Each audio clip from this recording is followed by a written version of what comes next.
this series, we have been looking at the joint heritage of Judaism, Islam, and Christianity, and how these three faiths share fundamental beliefs about the oneness of God, the importance of social justice,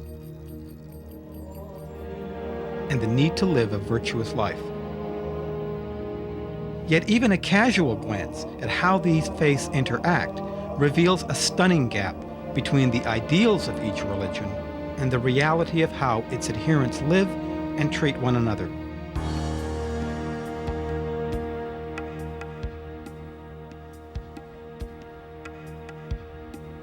As a rabbi and as somebody who tries to think about being Jewish in conceptual terms, I view this as a very extreme example of a consistent problem that we as Jews in the modern or postmodern era face, and that is power.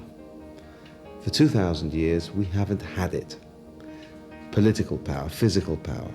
And consequently, it has been possible for us to develop certain moral positions and certain traditions of high ethical behavior.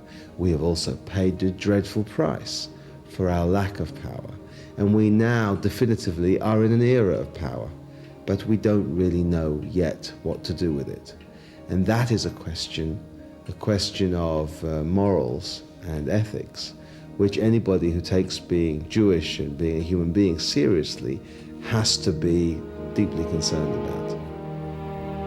I think the greatest message in the Quran is the fact that we are supposed to be seeking peace.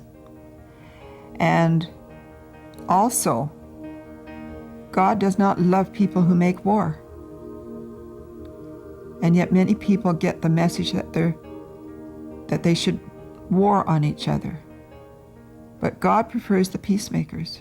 Allah prefers the peacemakers. It's very clear. It's right in the Quran if people look for it. Recently, Pope John Paul argued that one of the things that Christians ought to do as they prepare for the third millennium of the existence of Christian faith in our world, this third millennium since the arrival of Jesus, is to repent of the errors that have been perpetrated on others throughout history, including, for example, the Crusades, the torturing of people in the medieval period and later, because they did not hold the full faith in the way that the Roman Catholics understood it. I think it's important to remember that anti-Semitism is very much alive nowadays, as much as it was alive 50 years ago. There are Jews in Russia nowadays that suffer anti-Semitism and suffer persecution, and that brings them luckily to Israel, which is able to provide shelter for them. And our parents' generation as well. My mother, for example, she was born in Poland, and they ran away to Siberia during the Second World War, and her experience of Christians was a horrible experience. So anti-Semitism is not something that belongs to the past for us, and I think that is one of the reasons why a lot of Israelis are very suspicious towards Christianity. Right from the very beginning, when the church separated from the synagogue, there was already a very antagonistic group, the Jews against the Christians. And so for almost 2,000 years, we had the early church fathers writing very anti-Semitic things about the Jewish people.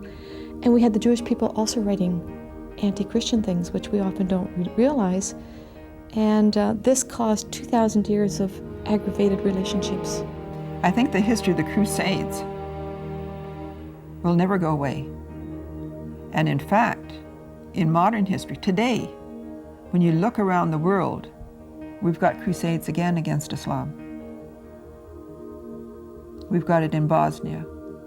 We had it in Afghanistan. There are many places around the globe that it's still existing. There is the question of the crusades of colonialism, some would argue present economic colonialism, and there is the Christian denigration of the Prophet and of the Quran that became part of the self-definition and understanding of most Christians. One remarkable thing about these three communities is that they have suffered, each of them, a traumatic national tragedy in the 20th century. The Armenians were the first to undergo genocide before and during the First World War. Christians slaughtered by Muslim Turks, 1.5 million of them. In the Second World War, the Jews passed through the Valley of Death and we lost 6 million. Since the Second World War, the Palestinians have been massacred, not on a genocidal scale, but by different communities throughout the Middle East. Not just Israeli Jews, but also by their Arab brethren, wherever they've been residing.